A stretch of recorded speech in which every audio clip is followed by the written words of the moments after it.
all business is connected to people. Talk about the importance of of God and faith. Well, faith is the substance of things hoped for. It's the evidence of things not seen. And so if we want to see anything, whether people realize it's from God or not, it's from God. Whether people realize that God is helping them or not, God is helping them. And so the more that we're aware of that as leaders, the more impact that we have.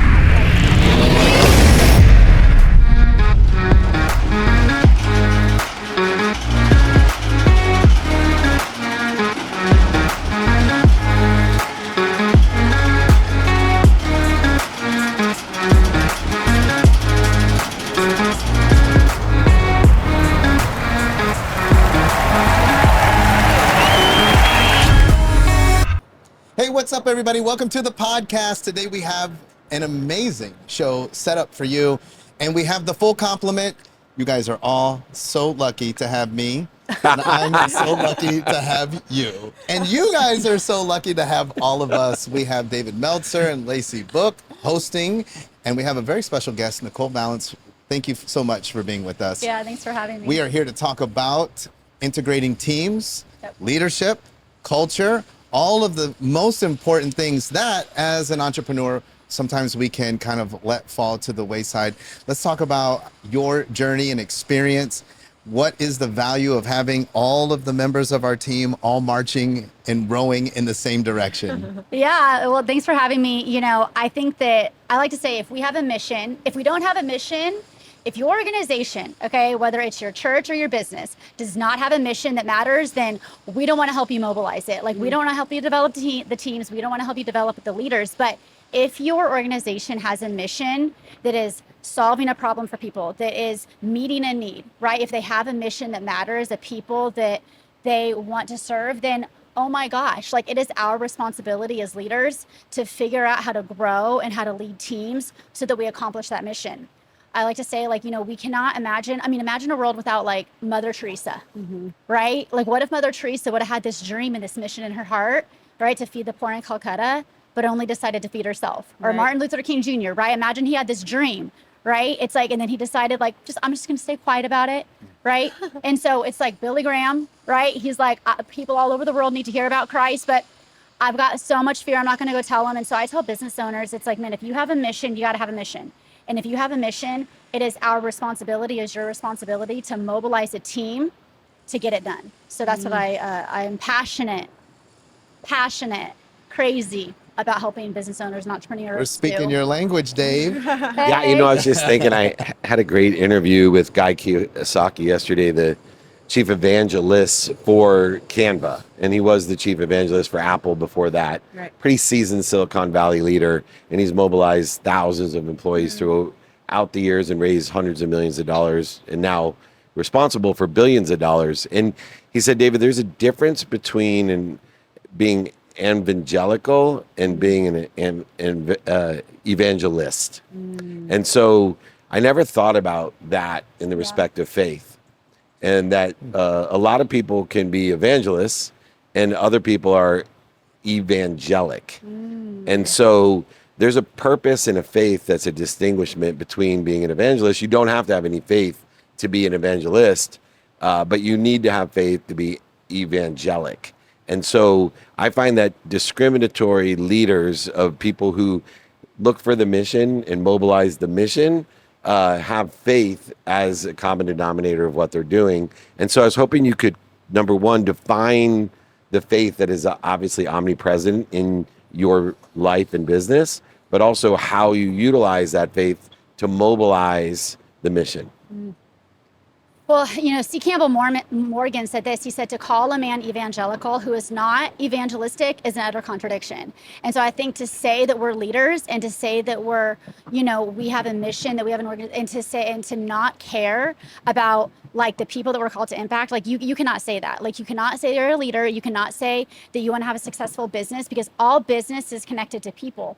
And David, your question about faith in God is, I was just talking with our team about this today, here with Moses Heredia, and we came down here today, and he was saying, so many people, talk about the importance of God and faith. Well, faith is the substance of things hoped for. It's the evidence of things not seen. And so if we want to see anything, whether people realize it's from God or not, it's from God. Like whether people realize that God is helping them or not, like God is helping them. And so the more that we're aware of that as leaders, like the more impact that we're going to have. Like that's why I have found, like, if the more connected you are with God, really connected with God. Now you can say you're a Christian and not be all the way connected with God. Okay. So like, that's just true. Okay. Like know a lot of people like that. But if you're really connected with God, you are passionate about people, because God is passionate, not just about like, yes, we want people to come to a saving knowledge. I'm a Christian. We want people to come to a saving knowledge of Jesus Christ. But you look at the Lord, what was he doing? He was turning water into wine. Okay. He was raising the dead. He was healing the sick. He was meeting the practical needs, the practical problems that people had. And then they were like, oh, you're helping me so much. He's like, oh yeah, oh, by the way, I'm the Messiah, the Son of God, like give your life to me. And so I think as business owners, like our faith in God is demonstrated in our love and our passion and our ability to solve actual problems that people have with our business. Well, and I think that's why it's so important, like you said, to be able to identify your mission, align with the mission, and then take that mission and trickle it down into your team and into your culture. Because it's really difficult to impact people and be passionate about people if the first people you're not working on impacting is those that are in the mission with you, right? Yes. And I feel like that's where things fall apart. It's so easy for us as leaders to work on the thing that we deliver and forget to work on ourselves as leaders. And that's just as important in the mission as all of the other stuff surrounding it. So how do you empower these business owners that do know that they have a mission to really take that and work on themselves and know that it starts with them to be able to deliver that into the teams? Such a good question, and it's so easy. Okay, you think about. I love this. There you go. Damn, if I knew it was that easy, everybody would do it. I have never Everybody said listen up, that to a leader. okay? Listen up, okay? You're breaking it down Listen, right now. let me give you the Okay. model, okay?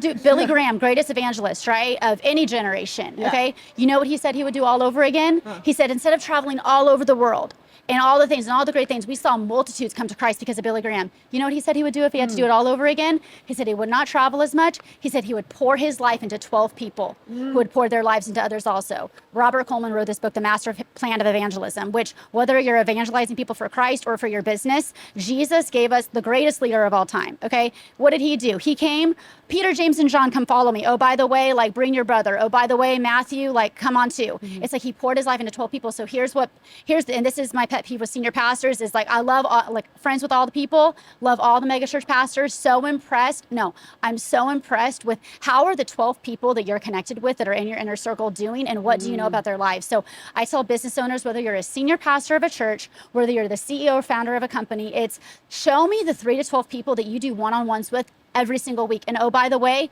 how are they doing? When is their anniversary? Do you know their birthdays? Do you give a crap about their life? And then are you holding them accountable to their goals? Are you coaching them? Are you developing them? It's like, so if business owners will have meetings, one-on-one meetings with 3 to 12 people a week, which I know we're so busy, we have so much, we don't have all the time in the whole entire world. But if you don't have time to meet with your people, you do not have time to run a business effectively and responsibly. It's kind of like the Michael Jordan, LeBron James argument, Billy Graham and Joel Osteen, right? I'm a big Joe You're a big Joel fan. guy. I love Joel Osteen. I'm a big LeBron guy as well. So sorry, Michael and Billy. I think for your time, you might have been the greatest, but we have advanced in our time. You're making big claims.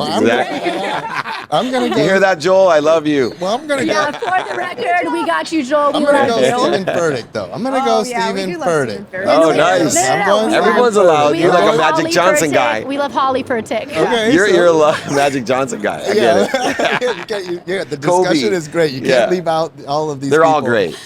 I love their this 12. concept of the 12. I Yes. mean, and you're saying 3 to 12, so I just want to make sure it's not necessarily like a Some people disciple are like, reference. well, and Right. also some people may think to themselves, well, I don't even have 12 employees, so how does this apply to me? Yeah. It can be done on a micro scale as well. Yeah. But let's talk about the resistance that can be brought up. Like, hey, a lot of us as leaders have a big vision. So I would say the same thing. Probably early, talking to Billy Graham, and we're like, hey, you should probably reel it back, just 12. Later on, you're going to see this.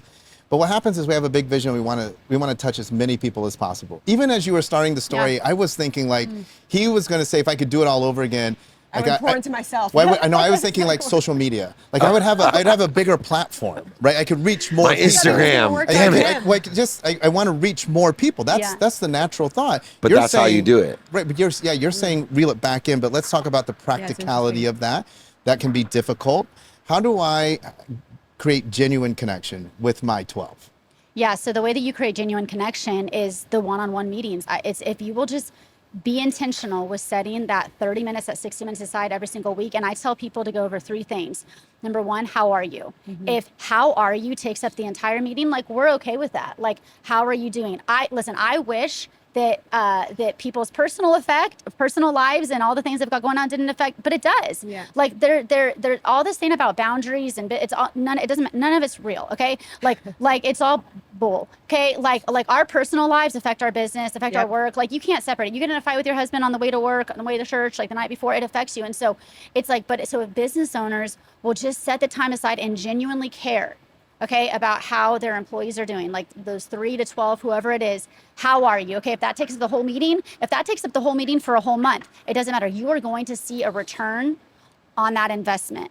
Gallup says that 80% of the workforce is disengaged, and that problem can be solved by just doing one-on-ones with our people. So how are you?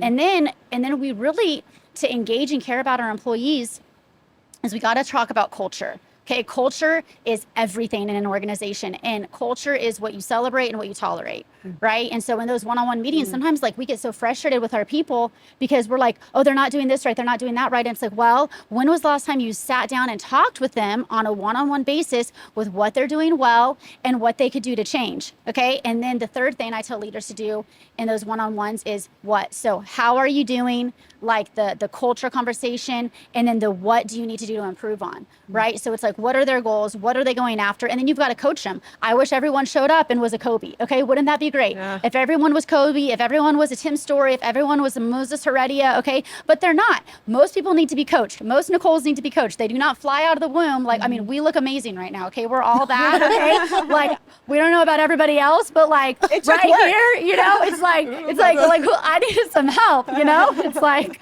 it took work. It did. Well, I agree with that.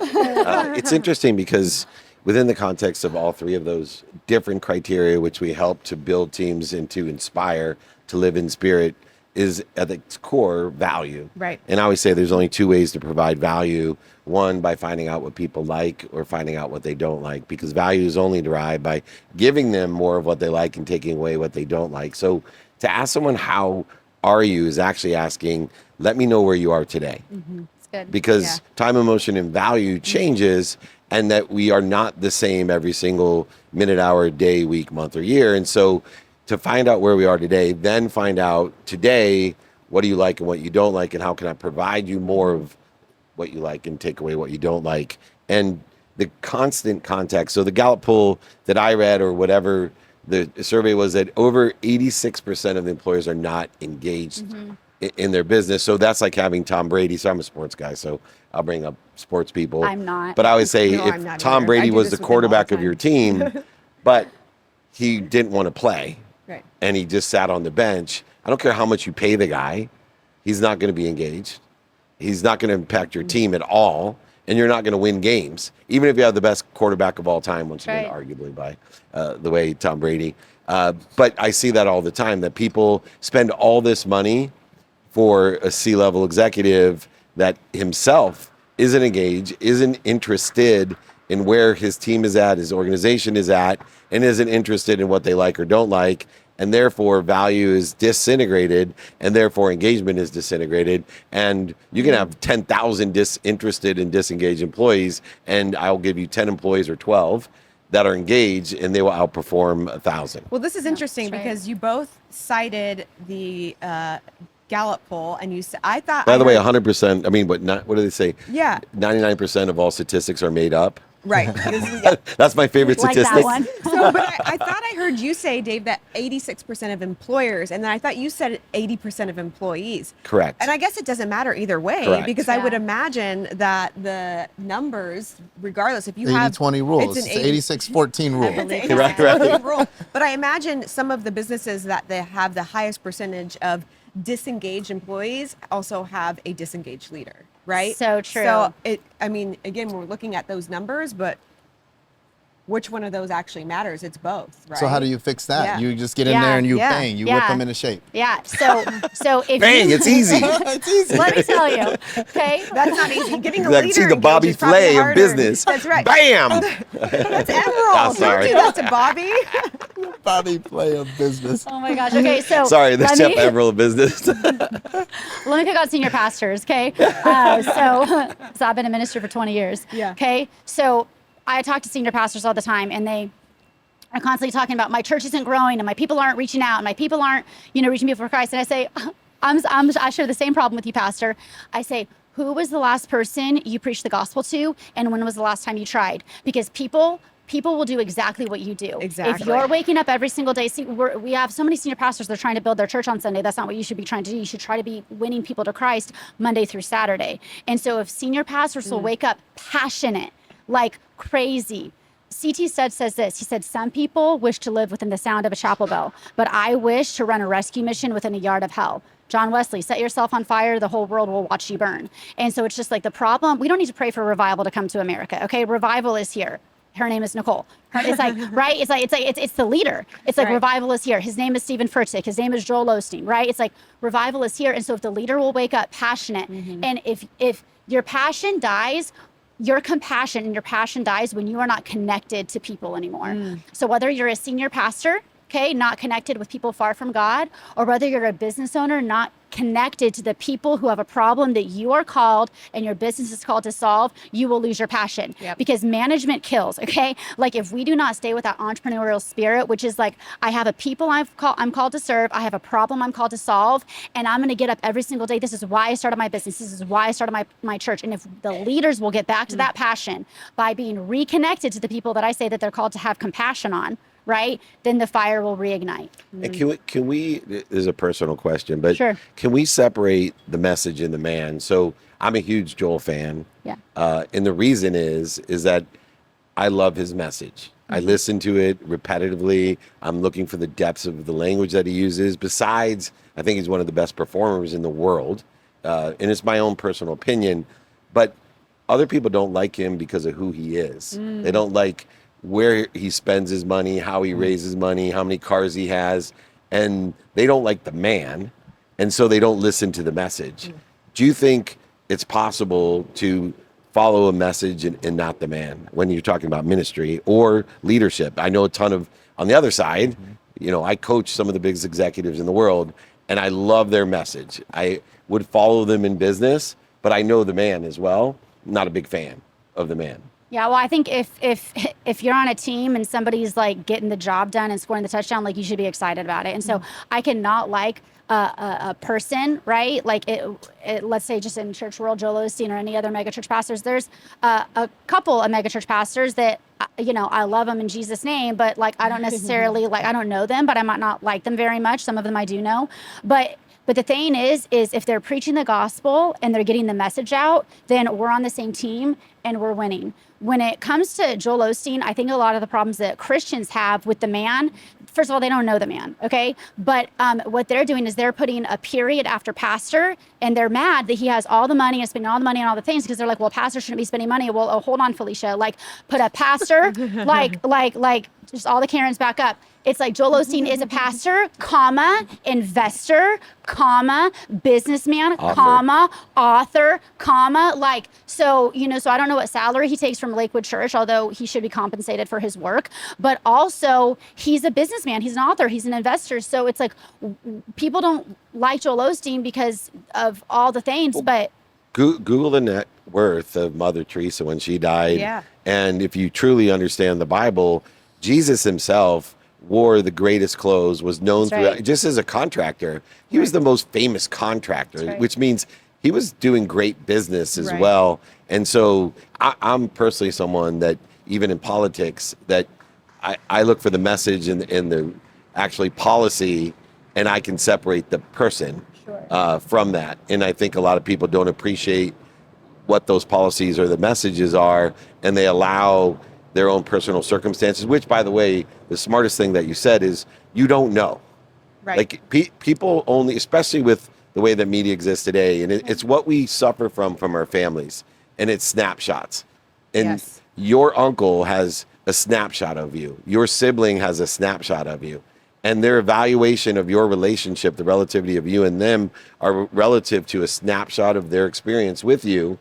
And because they've known you longer, that snapshot, although it may be deeper, it's not relevant because it was from when you were 19 years old and you sat on their chest and like drip spit up and down. And at 56, you may not actually be the same person that you were, but everyone will take credence in what they're saying because of the snapshot they have. Because, oh, I grew up with my brother and he's a dick.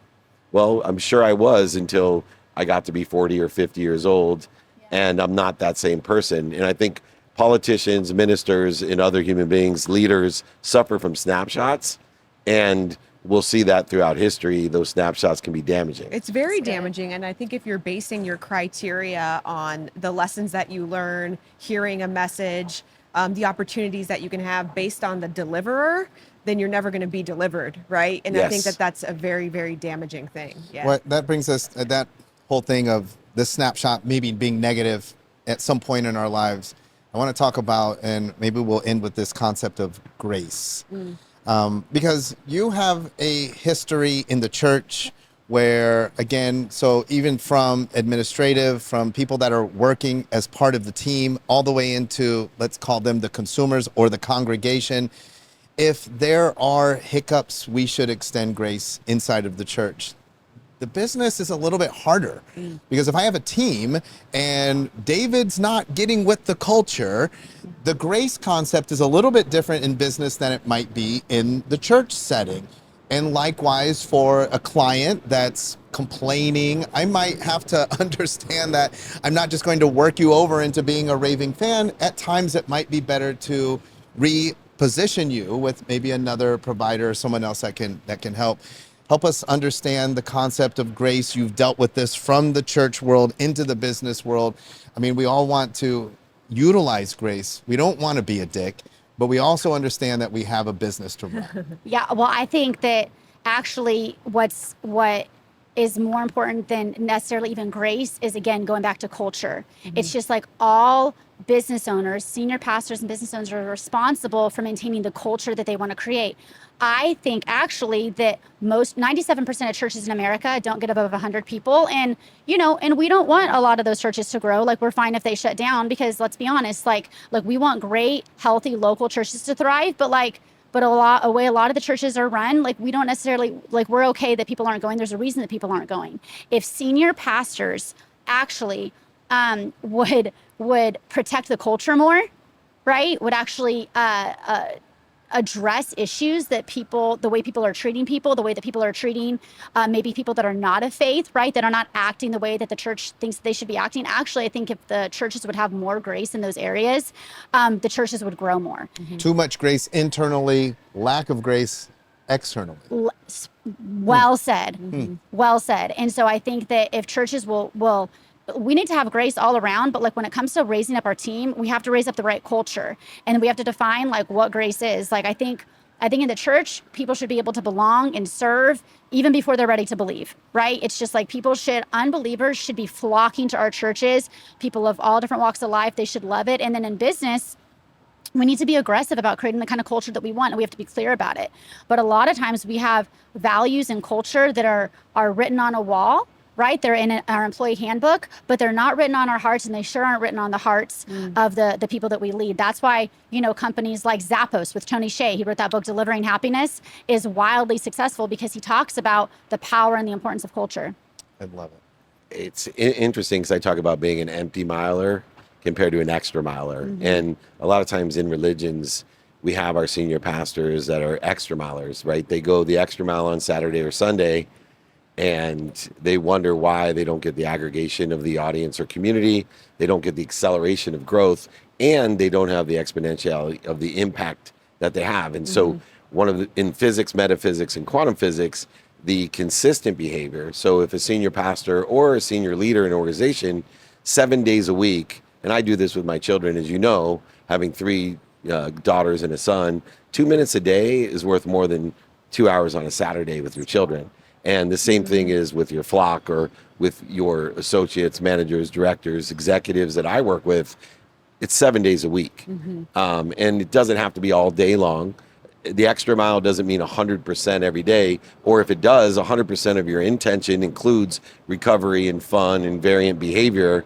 When I talk about giving 100%, it's not David Goggins running until the cartilage in your knees are gone and then Right. continue Thank to God. run so you can't walk on your legs for 2 months. That's not cool by me. Yeah. That's an extra miler. Yeah. And I see our senior pastors being extra milers instead of empty milers. And if you want to live where nobody else is walking, like your higher self, like Jesus Christ that walked in that empty mile, that's how you get there, through the enjoyment of that consistent behavior. So well done and well received. Yeah. Nicole Vallance, executive leader, entrepreneur, speaker, Yes, sir. author, adding that. Coming soon. Comma. Yes, and obviously evangelizing a message for today's entrepreneur. How can people contact you, get more information, and get plugged in with you? Yeah, so the easiest way is if they'll text Nicole to 33777. Say that slower. Oh, sure. Okay. If they'll text the word Nicole, Nicole, to the number 33777, or they can go to my Instagram website, connectedwithnicole.com. Super excited. We're launching a Christian mastermind program, Moses and I. So we're very excited about that. So if they'll text Nicole to 33777, they can get information about that. All right, everybody, that's it for this episode. Make sure you join us again next week for a brand new edition of the podcast.